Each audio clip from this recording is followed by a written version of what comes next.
friends, welcome back to N1 tutorial. I am N2. This is tense part 4. This is the fourth episode of tense. Click on the white tag above to watch the previous parts of tense. Today we are going to learn about the perfect form of tense of present, past and future tense. So, what is present perfect tense?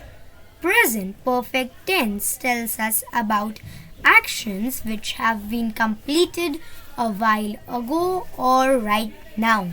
So, the actions which have been completed a while ago, that can be a second ago or a while ago, or it can be completed right now as well.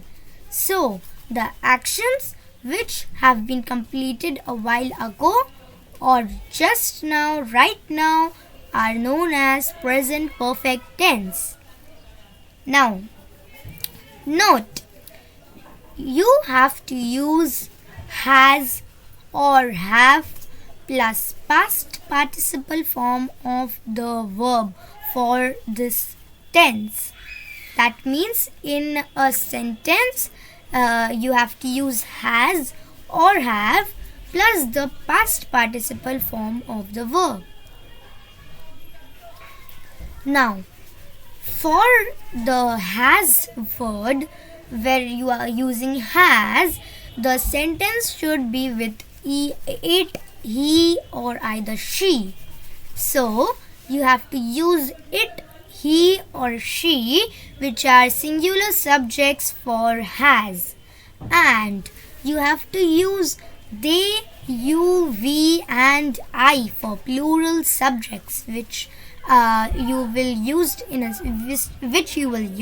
a sentence, and there should be have with plural subjects and there should be has with singular subjects. Let's move on to examples. Number 1, she has a big house. So over here we are using she, as you can see, and we are using has as well for this one. Number 2, they have purchased a bag full of toys for their children. So, here we are using they for plural subjects and have as well. So, it's a combination like plural subjects have, singular subjects has.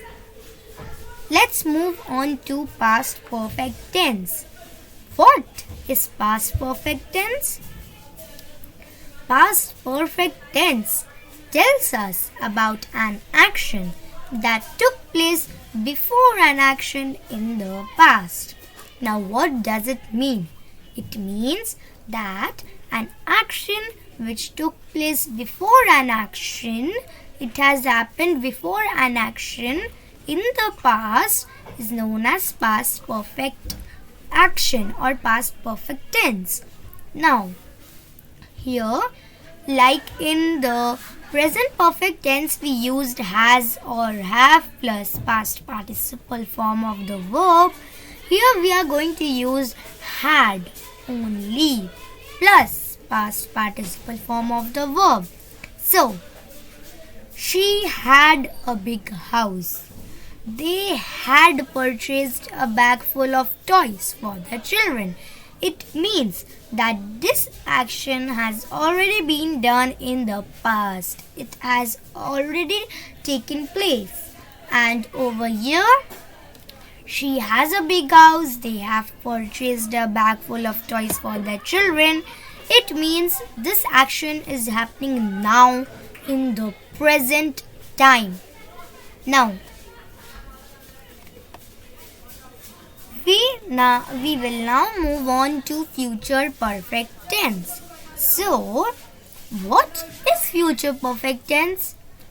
Future perfect tense tells us about an action or event that will be finished at some point of time in future. Now, what does it mean? It means that a particular action or event will be finished in future. It will be finished at some point of time in future. So, we will use will plus have plus past participle form of the verb. What does it mean? In a sentence of future perfect tense, we have to use will plus have and past participle form of the verb. Like number 1, she will have a big house. It means that she is going to have a big house. So she will have a big house. Next, number 1, it means that the action will take place in future. She is going to have a big house. It means it is going to be in future. Number 2, they will have purchased a bag full of toys for their children. So, what does it mean here? That they will have means they are going to do that action. They are going to purchase a bag full of toys for their children. It means this action is going to take place in future. So, we have completed with perfect tense as well. So, please like and share our video. Don't forget to subscribe our channel. Thanks for watching.